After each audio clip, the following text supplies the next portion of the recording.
అత్తయ్య ఏ మేము విన్నది అబద్ధమా నీ భార్య కళ్ళారా చూసింది అబద్ధమా? లక్ష్మికి నీకు ఏ సంబంధం లేకపోతే దాన్ని తీసుకొచ్చి మరో ఇంట్లో కాపురం ఎందుకు పెట్టావు? ఏమిట్రా ఇది? నువ్వెవరో అమ్మాయితో ఉంటున్నావని కళ్ళారా చూసిన దగ్గర నుంచి జయ ఏడుస్తూనే ఉంది. ఇల్లాన్ని ఉసిరి పెట్టి వెలయాలకి న్యాయం చేయాలనుకోవడం భావ్యం కాదు నాయనా. మీరందరూ అనుకుంటున్నట్టుగా లక్ష్మి వెలయాలు కాదు, నా స్నేహితురాలు, నాకు చెల్లి లాంటిది. ఆహా, చెల్లెలాంటిదనేనా? వేరే ఇల్లు తీస్తే కులుకుతున్నారు. నార్మల్ ఎందుకు బాబు నోర్మేయటం? అదేమన్నా తప్పు మాటందా? అన్నయ్య గారు, మీ అబ్బాయి గారు తప్పుదో నడుస్తుంటే మందలించడం మానేసి మౌనంగా ఉండడం ఏం బాగోలేదు. అవును, మీరు మాట్లాడరేమిటండి? ఏమిటే వాడు చేసిన పనికి అందరూ నా మీద విరుచు పడిపోతున్నారు. మరి చూడరా, నువ్వు చేసిన వెదవ పనికి అందరూ నా మొహం మీద ప్యాండిల్ చల్లుతున్నారు. ఇంతకీ నేను చెప్పేదేం లేదు. ఎవరడిగినా నాదొక్కటే సమాధానం. లక్ష్మి నాకు చెల్లి లాంటిదన్న విషయం నాన్నకు బాగా తెలుసు. ఏ నాన్న నీకు తెలుసు కదా? మొహం మీద మొహం పెట్టాడకు, యూసెస్ ఫెలో. తెలుసు. తెలిసిన నిజాన్ని నువ్వు దాచినంత కాలం ఈ సమస్యకి పరిష్కారం దొరకదు, ఈ ఇంట్లో అశాంతి తొలగదు. చెప్పు నాన్న, ఆ లక్ష్మి ఎవరో వీళ్ళందరికీ అర్థమయ్యేటట్టుగా ఇప్పుడైనా చెప్పు. చెప్తాను. ఇంత జరిగిన తర్వాత చెప్పకపోవడం న్యాయం కాదు. ఆ లక్ష్మి ఉత్తమురాలు, గుణవంతురాలు, విద్యావంతురాలు, పేదపిల్ల. మన ఆఫీసులో స్టెనో. ఇంతకంటే డీటెయిల్స్ నాకు తెలియదు. మేము అడుగుతుంది ఆ పిల్ల తాలూకు గుణగణాలు కాదండి, ఆ పిల్ల వెడికి చెల్లెల్లాంటి బంధువు ఎలా అయింది అని. కరెక్ట్. ఆ విషయం చెప్తే అసలు ఈ గొడవే ఉండదు. చెప్పు నాన్న. చెప్తాను రా, చెప్తాను. కానీ ఇప్పుడు చెప్పను. కాదు, ఇప్పుడు చెప్పాలి. చెప్పకపోతే నేను ఊరుకోను. సరే, మీరంతా బాధపడుతున్నారు కనుక మీ బాధను దృష్టిలో పెట్టుకుని 100% నిజాన్ని చెప్తాను. లక్ష్మి వీడి చెల్లెలు ఎలా అయిందంటే, మంచి మనసుతో వీడి చెల్లెలాగా భావిస్తున్నాడు కనుక. వదిలి గారు, అబ్బాయి గారు చేస్తున్నది అన్నయ్య గారు చెబుతున్నది చూస్తుంటే ఈ భాగవతం ఏదో అన్నయ్య గారికి తెలిసే చేస్తున్నట్టుంది. మందలించవలసిన పెద్దవాళ్ళే అలా చెబుతుంటే ఈ గొడవ ఇక్కడ తేలదని తెలిసిపోయింది. ఆఖరి మాట అడుగుతున్నాను, ఆ లక్ష్మిని వదిలేస్తావా లేదా? మీ నిందలకు జడిసి లక్ష్మి జీవితానికి అన్యాయం చేయలేను. అంటే నాకు అన్యాయం చేస్తారన్నమాట? భార్యగా నీకు చేయవలసిన న్యాయం నీకు చేస్తాను. అర్థమైందా వదిలి గారు? మీ అబ్బాయి గారు దాన్ని వదలని అంత ఖచ్చితంగా మాట్లాడుతుంటే ఇహ నా కూతురు ఇక్కడ ఉండడం అనవసరం. పదవే. వదిలి గారు, తొందరపడకండి. జయ, తీసుకెళ్తే తీసుకెళ్ళేమ్మా. నన్ను అర్థం చేసుకోలేని మనిషి నాకు భారీగా ఇక్కడ ఉండటం కంటే మీ ఇంట్లో మీ కూతురుగా ఉంటాం మంచిది. తీసుకెళ్ళండి. తీసుకెళ్తాను. ఈ గొడవని ఎలా గట్టుకు చేర్చాలో నాకు బాగా తెలుసు. పదవే. వదిలి గారు, ఒక్క పూట అయిపోవండి. ఎంత నచ్చ చెప్పారో నా కంటితో చూస్తూనే ఉన్నానుగా. నా పిల్లకేం గతిలేక మీ ఇంటికి రాలేదు. కూర్చోవే, మాట్లాడుకుంటాను. వదిలి గారు, పెళ్ళం కావాలంటే మీ అబ్బాయిని మా ఇంటికి పంపించండి. అత్తయ్య, అత్తయ్య. అసలు ఎల్లరంతా మీ వల్లే వచ్చింది. ఇదండి వరస. తల్లి కూతురుని తీసుకెళ్ళింది, కొడుకు కోడలు పొమ్మన్నాడు, పెళ్ళం వచ్చి మొగుడు తిడుతోంది. నేనేం చేశానే? ఏం చేశారా? ఆ లక్ష్మి తన చెల్లెలు లాంటిదని మన అబ్బాయి చెప్తూ మిమ్మల్ని సాక్ష్యం వేసుకుంటే మీరు ఎందుకు నీళ్ళట్టు? డీటెయిల్స్ తెలీదు. మీదంతా నటన. ఆ లక్ష్మి ఎవరో వాళ్ళకి చెప్పకపోయినా మీరు చెప్పిన మాట నాకు గుర్తుందిలేండి. 1953లో మీరు చేసిన పాపం రూపమే ఆ లక్ష్మి పేరుతో బ్రతుకుతోంది. చెప్పండి, మీకు పుణ్యం ఉంటుంది. చెప్పండి. అమ్మా, పుణ్యం అంటే జ్ఞాపకం వచ్చింది. గుళ్ళో కిలార్ శేషావతారం గారు రుక్మిణీ కళ్యాణం పురాణం చెప్తామన్నారు. వెళ్ళాలనుకున్నాను, వెళ్ళొస్తాను. సీతాపతి, నువ్వింత తెలుగు తక్కువ పని చేస్తావని తెలుసుంటే నీ బదులు నేనే వెళ్ళి ఉండేవాడిని. అంతా శాంతియుతంగా పరిష్కరించుకొచ్చి ఉండేవాడిని. శాంతియుతంగా పరిష్కరించడానికి ఇది ఇద్దరు పెళ్ళాల తగవండి. నేను దాన్ని వదలనని ఆ కుర్రాడంత ఖచ్చితంగా చెబుతుంటే నేను దీన్ని తీసుకొచ్చాడు ఒకటే మార్గం తోచింది, తీసుకొచ్చేసాను. చాలే, నువ్వు చేసిన తెలుగు తక్కువ పనికి రేపు పొద్దున అయ్యబాబు మొహం ఎట్లా చూడాలో అర్థం కావడం. తప్పంతా వాళ్ళదైతే మీరెందుకండి బాధపడతారు? మీరు రేపు వెళ్ళి అడగవలసిన 4 మాటలు గట్టిగా అడిగిసేయండి. ఆ లక్ష్మిని అతగాడు వదిలేసి లెంపలేసుకుంటే అప్పుడు మన అమ్మాయిని పంపిద్దాం. లేదంటే ఏం చేస్తావు? విడాకుల కోసం నోటీస్ ఇప్పిద్దాం. చీనోర్మి, భార్య భర్తల కాపురం ఉంటే కాలక్షేపానికి చూసే సినిమా అనుకున్నావుంటే బాగాలేదని మధ్యలో వచ్చేయడానికి. పెళ్ళంటే 100 ఏళ్ల పంటే. కరెక్ట్ గా చెప్పావు బావ. పెళ్ళంటే 100 ఏళ్ల పంటని, అది ఎప్పటికప్పుడు వండుకునే వంట కాదని హైదరాబాద్ వెళ్ళాక తెలుసుకుని ఓ అమ్మాయిని పెళ్లి చేసుకోవాలని నిశ్చయించుకుని ముహూర్తం పెట్టుకొచ్చాను. మీరిద్దరూ వచ్చి మా దంపతులను ఆశీర్వదించాలి. ఎవరా, మేమిద్దరం బతికే ఉండగానే నీ పెళ్లి నువ్వే చేసుకునే కర్మేం పట్టింది? నాకు పెళ్లి చేయమంటే మీరు చేయరుగా. ఏడ్చావు. నువ్వు మా ఇంటల్లుడు అవడానికి వీల్లేదన్నాను గానీ నువ్వు మరో పిల్లని చూసి లక్షణంగా పెళ్లి చేసుకుంటానంటే దగ్గరుండి జరిపించనన్నా. థ్యాంక్ యూ బావా, థ్యాంక్ యూ వెరీ మచ్. నువ్వు ఈ మాట అంటావన్న నమ్మకంతో నువ్వే దగ్గరుండి నాకు ఈ పెళ్లి జరిపిస్తున్నట్టుగా శుభలేఖలు కూడా వేయించి తీసుకొచ్చాను. చూడు. చూసావు వీడి తెలివితేటలు. ఎల్లుండి ముహూర్తం. ఇంత తక్కువ టైంలో బంధువులందరికీ శుభలేఖలు ఎలా పంపడం? ఎంతమంది వస్తే అంతమందే వస్తారు.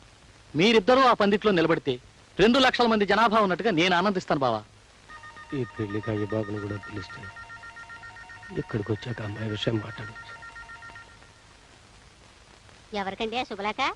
మనకే. ఆ? నీకు నాకు పెళ్లి చేయడానికి ముహూర్తం పెట్టించింది మన వియ్యపురాలు. సర్లే వివరంగా చెప్పండి. ఆ రాయపరాజు గారు వాడి బామర్దికి పెళ్లి చేస్తున్నట్ట రేపే ముహూర్తం. అవునే, మన వియ్యపురాలు ఏ ప్లేడర్ నోటీసో పంపిస్తుందని ఎదురు చూస్తూ ఉంటే శుభలేఖ పంపించింది ఏమిటే? పంపిందిలేండి. అంత గొడవ చేసి కూతురుని తీసుకెళ్ళింది కదా, మళ్ళీ ఏ మొహం పెట్టుకుని వెళ్దామని అక్కడికి? ఓ పంచేయి, నువ్వు నీ మొహం పెట్టుకు బయలుదేరు, నేను నా మొహం పెట్టుకు వస్తాను. లేకపోతే రేపు వాడి మొహం మనం చూడలేం. డీటెయిల్స్ తర్వాత చెప్తాను, పెట్టి సర్దుకో పద. అబ్బబ్బబ్బబ్బబ్బా, నువ్వు ఇలా చీర సింగారించుకుంటూ కూర్చుంటే మనం వెళ్ళేది వాళ్ళ పెళ్లికి కాదు, వాళ్ళ పిల్లల బారసాలకి. మీకంతా హడావుడే, అక్కడికి వెళ్తే ఏమీ ఉండదు. ఏముంటుందో వెళ్ళే కానీ తెలియదు. నువ్వు ఇలాగే డీటెయిల్స్ మిస్ అవుతావు. ఎవర్రా అమ్మాయి? మీ అందరి అనుమానాలకి కారణమైన లక్ష్మి ఈవిడేనమ్మా. అంటే మా అనుమానం నిజం చేద్దామని సరాసరి ఇంటికే తీసుకొచ్చావా? కాదమ్మా, లక్ష్మికి తండ్రి ఎవరన్నది ఓ చిదంబర రహస్యంగా ఉండిపోబట్టే మీ అందరికీ నా మీద అనుమానం కలిగింది. చెప్పు నాన్న, లక్ష్మికి తండ్రి ఎవరు? ఆ డీటెయిల్స్ అన్ని ఇప్పుడు చెప్పలేనురా. మీ అత్తారింటికి పెళ్లికి వెళ్తున్నాను, తిరిగి వచ్చే వివరాలన్నీ చెప్తాను. ఎవరిది పెళ్లి? మీ మామగారి బావమరిది రాజశేఖరాన్ని. రాజశేఖరానికా? రాజశేఖరం అంటే ఏ ఊళ్ళో పనిచేసేవాడు? ఆ వివరాలు నాకేం తెలీదు. ఎక్కడో మెడికల్ రిప్రజెంటేటివ్ గా పనిచేస్తున్నట్ట ఆ శుభలేఖలో రాశారు. కాబోయే దంపతుల ఫోటోలు కూడా అందులో వేశారు, కావాలంటే చూసుకో. ఓహో, ఇతగాడు మళ్ళీ పెళ్లి చేసుకుంటున్నాడా? మళ్ళీ పెళ్ళేమిట్రా? లక్ష్మిని ప్రేమించానని, ఈవిడ గర్భవతయిందని తెలిసిన మరుక్షణం నీకు నాకు ఏ సంబంధము లేదని దబాయించాడు. లక్ష్మి తరపున నేను వెళ్ళి అడిగితే తండ్రి ఎవరో తెలియని అమ్మాయిని నేను పెళ్లి చేసుకోను అంటూ నా మాట తిరస్కరించాడు. నాన్న, లక్ష్మికి తండ్రి ఎవరో తెలియవలసిన అవసరం ఇప్పుడైనా ఉందంటావా? తండ్రి ఎవరో తెలియని కారణంగా ఈ అభాగ్యురాలు ఎంత నష్టపోతుందో ఆలోచించావా? ఆలోచించాను. 25 ఏళ్లుగా నా గుండెల్లో దాచుకున్న రహస్యాలు ఇవాళ బయట పెట్టక తప్పదని ఆలోచించాను. నేను చెప్పే నిజాలు ఒక ఆడపిల్ల జీవితాన్ని కాపాడతాయని ఆలోచించాను, కాపాడాలని ఆలోచించాను. అమ్మా లక్ష్మి, వీడెన్నిసార్లు అడిగినా నా పెద్దరికం వ్యక్తిత్వం దెబ్బతింటుందని నీ తండ్రిని గురించి నిజాలను దాచాను. మీ అమ్మకి చేసిన అన్యాయానికి లోపల ఎంత కూలిపోతున్నానో వీళ్ళకెవరికి తెలియదమ్మా. ఏమిటండి మీరనేది? అవునన్నప్పుడు ఇవాళ మొదటిసారిగా నీ భర్తలో ఇంకో వ్యక్తిని చూస్తావు. ఎవరూ ఊహించని నిజాలను వింటావు. అది ఇక్కడ కాదు, అక్కడ పెళ్లి పందికి. ధ్రువంతేవో బృహస్పతి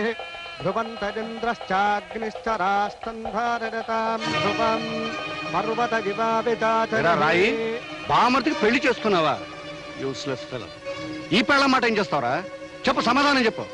శేఖర్, ఈ జన్మలో నీకు పెళ్ళంటూ జరిగితే ఈ లక్ష్మితోనే జరగాలి, లేకపోతే అసలు ఈ పెళ్లే జరగనివ్వ. అల్లుడు గారు, ఇది అన్యాయం. జరుగుతున్న పెళ్లిని ఆపేయమంట ఘోరం. అసలు ఈ అమ్మాయి ఎవరు? శేఖర్కి అమ్మాయికి సంబంధం ఏం చెప్తానండి? మన అమ్మాయి కాపురంలో నిప్పులు పోసింది ఈ మహాతల్లి. ఈవిడ ఉంచుకుని మన అల్లుడు గారు జైన్ ఇంటి నుండి వెళ్ళగొట్టారు. ఇంతకాలం మీరిద్దరూ చెడతిరిగి మోజు తీరిన తర్వాత నాకు కట్టబెట్టాలని చూస్తున్నారా? శేఖర్, లక్ష్మి గురించి ఇంకొక మాట తప్పుగా నీ నోటి వెంట వచ్చిందో నీ నాలుక చీరేస్తాను. ఆగరా కొడక. ఏరా పెళ్లి కొడక, డీటెయిల్స్ తెలియకుండా తొందరపడ్డావనుకో ఇబ్బందుల్లో పడతాం, ఆ తర్వాత జైల్లో పడతాం. లక్ష్మికి ముందు వెనకలు ఎవరూ లేరు కదా అని ఏం చేసినా పర్వాలేదనుకుని సరదాగా ప్రేమించి సరదాగా ద్రోహం చేసి సరదాగా పెళ్లిపేటలెక్కో సరదాగా పెళ్లి చేసుకోవడానికి నీ సైడ్ ఓకే.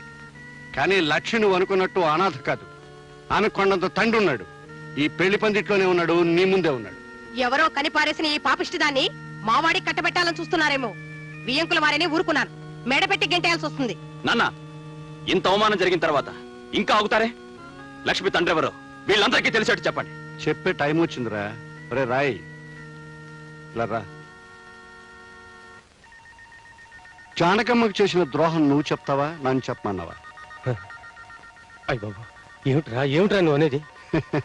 ఇంతకాలం నీకు ఒక్కరే కూతురు అనుకుంటున్నావు కదూ? కాదు, నీకు 2 కూతురు. ఈ లక్ష్మి రాయపురాజు కూతురు. ఏమిటి, నా భర్తకు మరో కూతురా? నేను నమ్మను.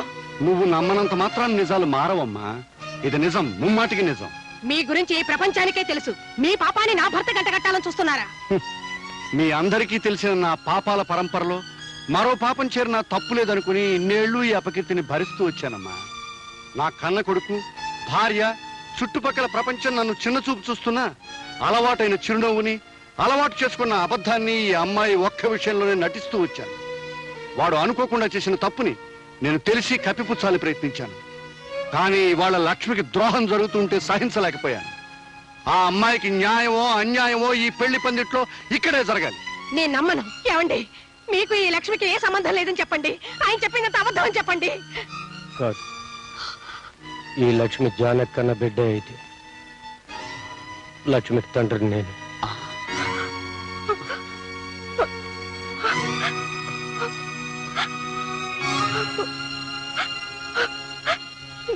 నాన్నా, నాన్నా,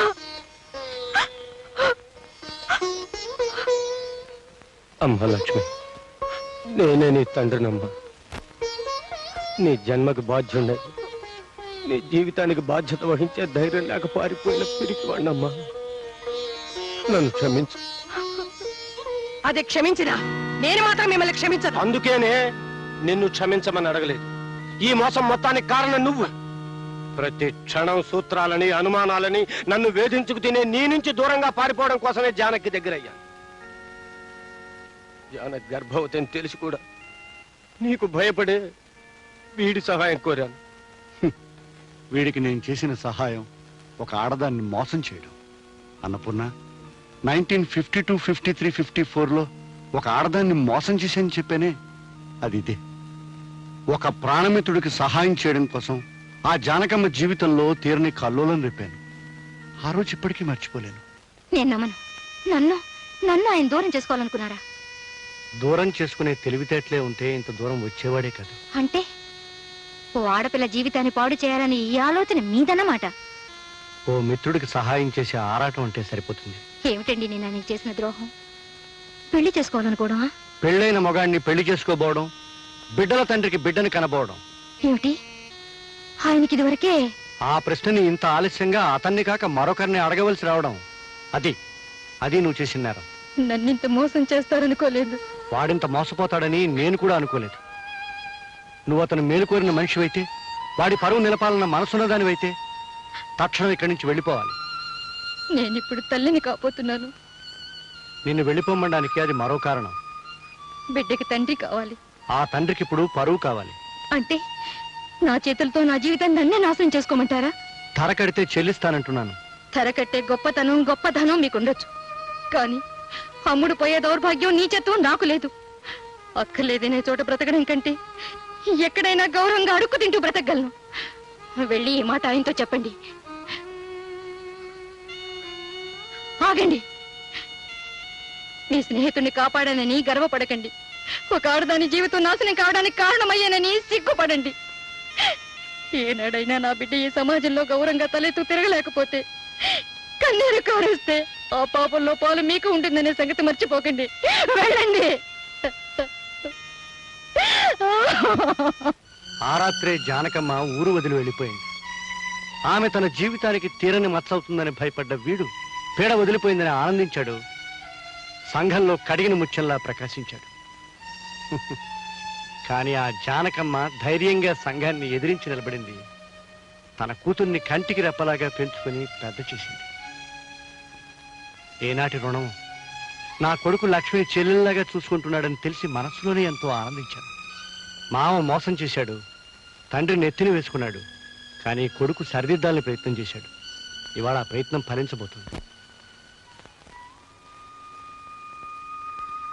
శేఖర్, నువ్వు నాకు అల్లుడు కావాలని కోరుకున్నావు, కానీ మీకు తెలియకుండానే ఆ భగవంతుడు మీ ఇద్దరిని కలిపాడు. ఇప్పటికైనా మించిపోయింది లేదు. లక్ష్మిని స్వీకరించు. బావా, నేను కోరుకున్నది నీ చేతుల మీదుగా నా పెళ్లి జరగాలి. నీ మాట ఎప్పుడు కాదన్నాను చెప్పు.